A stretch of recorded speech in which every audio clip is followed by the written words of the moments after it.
L'histoire du Donbass, la revue Nouvelle, numéro 4 2015, de Giuseppe Peri, du CIERLU à Bruxelles.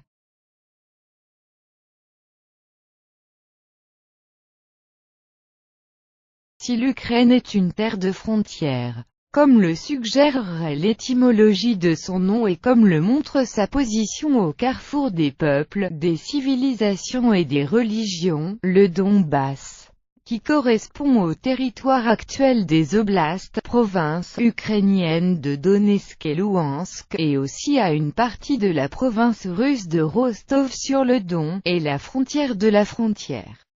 Aujourd'hui, il est devenu le champ de bataille entre la Russie et l'Ukraine, entre l'Occident et l'Eurasie. Or, l'héritage cosaque, l'immigration massive de la seconde moitié du XIXe siècle, l'industrialisation, l'urbanisation des paysans, les troubles sociaux et les pogroms anti-juifs de la période précédant la révolution de 1917, ont répandu l'idée encore vive aujourd'hui d'une société du Donbass non structurée et violente. Le climat rigoureux et insalubre, plus chaud qu'en Palestine en été et plus froid que l'hiver de Saint-Pétersbourg, avait affirmé en 1908 un ingénieur français. L'approvisionnement insuffisant en os, les conflits entre Ukrainiens et Russes, mais sans le déclenchement de violences interethniques, ont toujours caractérisé la région particulière. En révolte face au pouvoir central qu'il soit impérial, soviétique, russe ou ukrainien, elle a, en même temps, réussi à jouer un rôle politique qui va au-delà de ses frontières. Deux secrétaires généraux du Parti communiste de l'Union soviétique, Khrouchtchev et Brejnev, étaient fils de travailleurs russes immigrés dans le Donbass. Quelques-uns des principaux représentants politiques de l'Ukraine post-soviétique sont également originaires du Donbass, comme Yanukovych, le président renversé par la révolte d'Euromaïdan, ou de la région proche de Dnipropetrovsk, Yulia Tymoshenko et l'ancien président ukrainien Leonid Kuchma. Le fait que l'histoire politique de l'Ukraine post-soviétique ait été dominée par des gens de ces régions du Sud-Est alors que l'homme politique plébiscité par les régions de l'Ouest, Tchornovil, un ancien dissident soviétique, est mort dans un mystérieux accident de voiture à la veille des élections présidentielles de 1999. Fournit une clé importante pour comprendre les événements des derniers mois en Ukraine. La région du Donbass tire son nom de la rivière Donets, qui termine son cours dans le Don. Ces steppes, à l'extrémité orientale de l'espace ukrainien, faisaient partie des dikpol ou terres sauvages, c'est-à-dire des régions qui, peu peuplée dans les premiers siècles de l'ère moderne, était une zone de transition entre la Rzeczpospolita, le grand État polono-lituanien, la mer Noire et le monde tataro-musulman. Elles étaient, à l'époque, habitées principalement par des Cosaques, ces paysans soldats qui s'y étaient installés à partir de la seconde moitié du XVe siècle, surtout pour échapper à la servitude. Les Cosaques défendaient ces terres et, en échange, jouissaient d'une certaine liberté accordée par la Pologne. Ils n'étaient pas seulement des guerriers dirigés par des chefs militaires formés dans les meilleures écoles. Ils étaient aussi l'expression de la renaissance d'une nation ukrainienne et d'une réaction populaire de masse envers la dure domination sociale imposée par les Polonais. La grande insurrection cosaque de 1648, dirigée par Bohdan Khmelnytsky, dont la statue équestre se trouve aujourd'hui dans la ville haute de Kiev, en face de la cathédrale Sainte-Sophie, fut une véritable guerre de libération de l'Ukraine. Le Donbass n'était cependant pas l'épicentre de la vie des Cosaques, qui se déroulait principalement dans le Dikpol de l'Ouest, zone actuelle des villes industrielles de Zaporijia et de Dnipropetrovsk, restée peu habitée jusqu'à la moitié du XIXe siècle.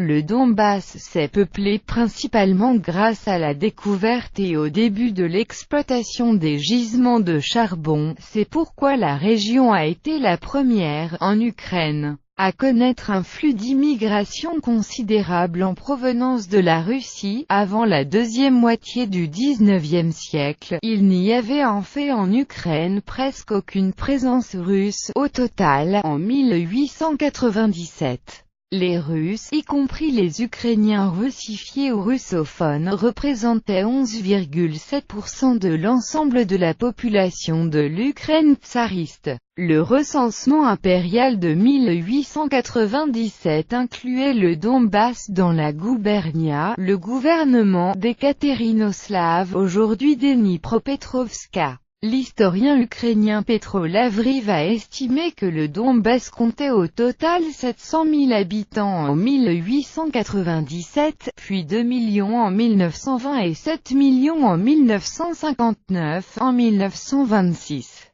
les Russes constituaient 31,4% des habitants du Donbass et les 2 tiers d'entre eux vivaient dans les villes. La présence juive dans le Donbass a toujours été limitée par rapport à d'autres régions d'Ukraine. Ils représentaient environ 2% de la population en 1926 qui ont été presque entièrement exterminés pendant l'occupation allemande de 1941 à 1943, mais aujourd'hui, ils ne représentent plus que 0,2%. À l'époque, il existait un certain nombre de colonies rurales allemandes, datant du XVIIIe siècle, mais pendant les purges des années 30 et pendant la Seconde Guerre mondiale, Staline ordonna l'expulsion de toutes les communautés allemandes, qui ont donc disparu. D'autres groupes ethniques, bulgares, grecs, biélorusses, polonais, etc., étaient présents dans la région. Khrouchtchev par exemple, qui, jeune homme, avait émigré de Russie, rappelle dans ses mémoires l'habileté des agriculteurs bulgares.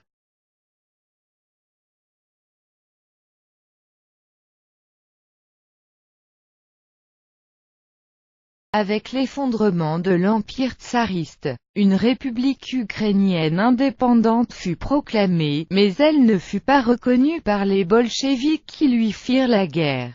L'existence d'une Ukraine autonome ou indépendante ne faisait pas partie de leur vision, comme l'avait déclaré en juin 1917 un des dirigeants bolcheviques de l'Ukraine, Georgi Piatakov, qui avait dit que l'Ukraine ne constitue pas une région économique distincte. Le développement industriel du Donbass en avait fait la région impériale la plus riche en production minière et métallurgique, mais en 1913, 15% seulement des produits finis de l'industrie impériale étaient produits en Ukraine, ce qui rendait son économie plus proche de l'exploitation coloniale que de l'interconnexion évoquée par Piatakov. D'autre part, le statut de l'Ukraine à l'époque tsariste était celle d'un ensemble de provinces impériales, les provinces du Sud-Ouest, gouvernées de Kiev par un représentant de l'empereur et dont l'identité nationale était déniée, parce qu'on parlait d'elle comme de la Petite Russie. La langue ukrainienne venait considérer un dialecte. Après la révolte polonaise du 1863, son usage subit plusieurs interdictions. Afin d'attirer les nationalités qui faisaient partie de l'Empire russe et conformément au principe énoncé par Lénine selon lequel cet empire était une « prison des peuples », une politique ambiguë des nationalités, appelée koronisatia ou indigénisation, fut adoptée pendant la première décennie du pouvoir soviétique, ambiguë, parce que le but était aussi de cataloguer et de gérer la population, selon une perspective typique des puissances coloniales. La constitution soviétique de 1924 finit par donner au pouvoir central plus de pouvoir que prévu, de sorte que les républiques de l'Union avaient les mêmes pouvoirs que les régions russes. Alors que le parti restait centralisé, l'enseignement universitaire continua à être donné en russe. Le parti bolchevique ukrainien était dominé par les Russes, dont beaucoup étaient originaires du Donbass, mais Lénine rejeta la création d'une république autonome dans le Donbass. Staline, quant à lui, favorisa la koronisation, en particulier pour ses alliances avec les principaux bolcheviks locaux. Compte tenu également des tendances centralisatrices de Trotsky et de ses autres adversaires, la direction du Parti communiste ukrainien, dirigée par l'Allemand Emmanuel Kviring, favorable à la sécession du Donbass, et par son adjoint Lebed, un Russe, était hostile à la koronisation.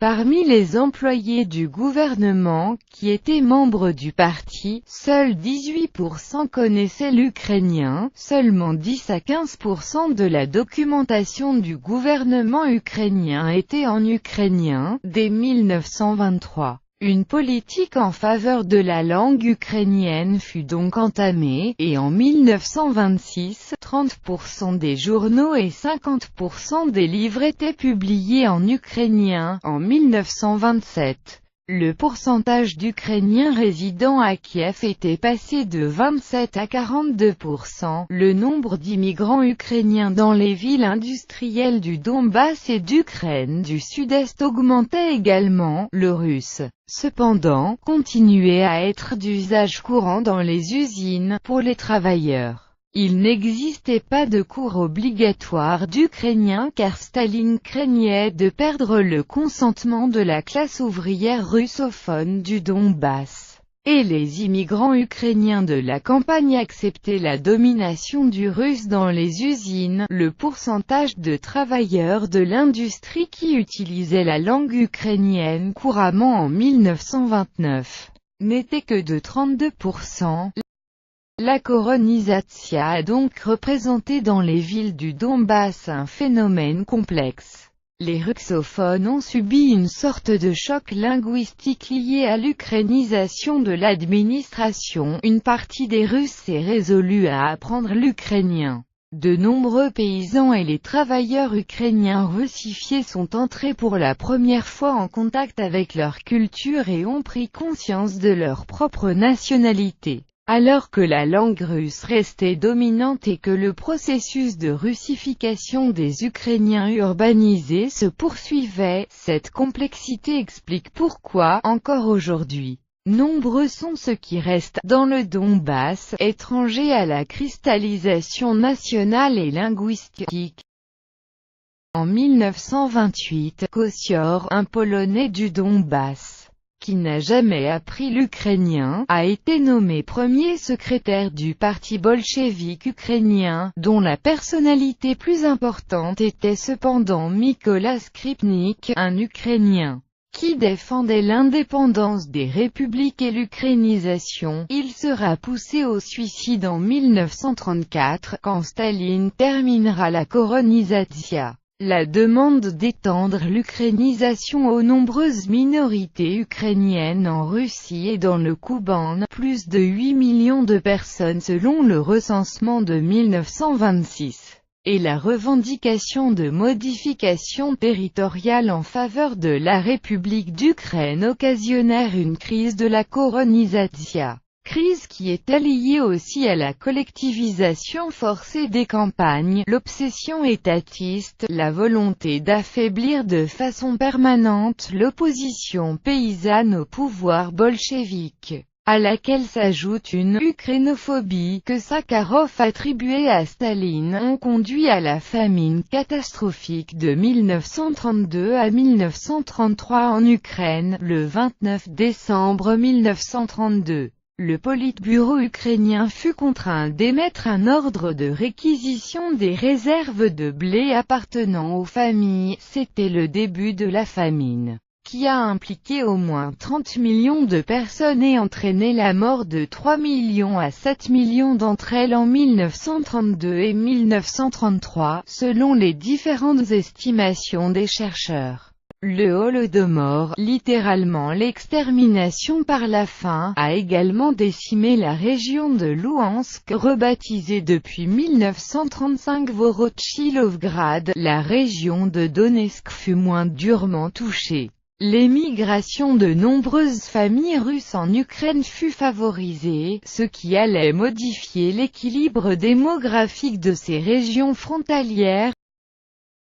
Après la Seconde Guerre mondiale, l'immigration russe a été favorisée. Le nombre de Russes présents en Ukraine est passé de 4 millions en 1939, 12% de la population, à 7 millions en 1959, 16% du total, comme aujourd'hui, et à 21,1% en 1979. Pour la première fois de son histoire, le territoire de l'Ukraine est devenu binational. Dans le Donbass, le nombre d'Ukrainiens passa de 65,4% en 1926 à 53,7% en 1979, tandis que le nombre de Russes a cru de 25,7% à 43,4%. La campagne de russification sous Brejnev a eu des résultats importants.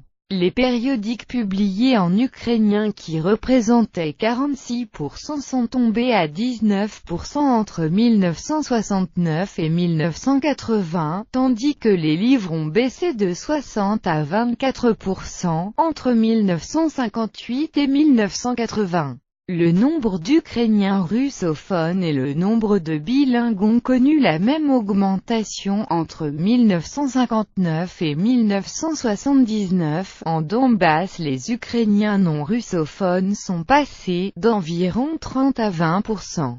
Dans le Donbass, l'absence d'université jusqu'à la seconde moitié des années 60 a contribué à ce phénomène car il n'y avait pas de milieu intellectuel en mesure de garder la culture nationale. C'est pourquoi, la russification des Ukrainiens était en 1979 5 fois plus élevée que la moyenne nationale, donnée comparable seulement à celle de la ville de Kiev et de la Crimée.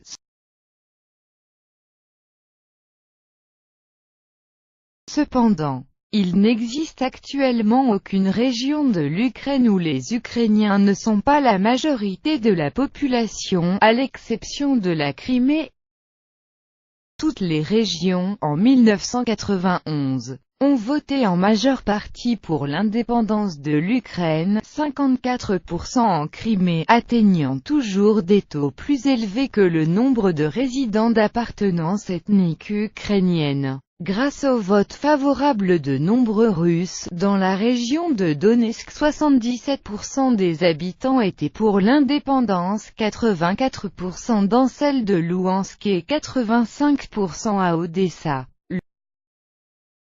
Le recensement ukrainien de 2001 atteste que dans l'oblast de Louhansk, les districts ukrainophones sont un peu moins nombreux que les russophones. Tandis que dans la ville de Louhansk et dans les districts les plus densément peuplés prévalent les russophones, dont le nombre total s'élevait à 87% des habitants de l'ensemble de l'oblast. On a à peu près la même situation dans l'oblast de Donetsk, c'est-à-dire que dans le Donbass la campagne est ukrainophone, tandis que les villes sont russophones. Du point de vue ethnique, la situation est beaucoup plus équilibrée. En 1989, les Russes du Donbass avaient atteint 44% de la population, mais, en raison du mouvement de retour en Russie qui a touché toutes les anciennes républiques soviétiques et de la mobilité vers la capitale Kiev, les derniers recensements montrent que, dans le Donbass,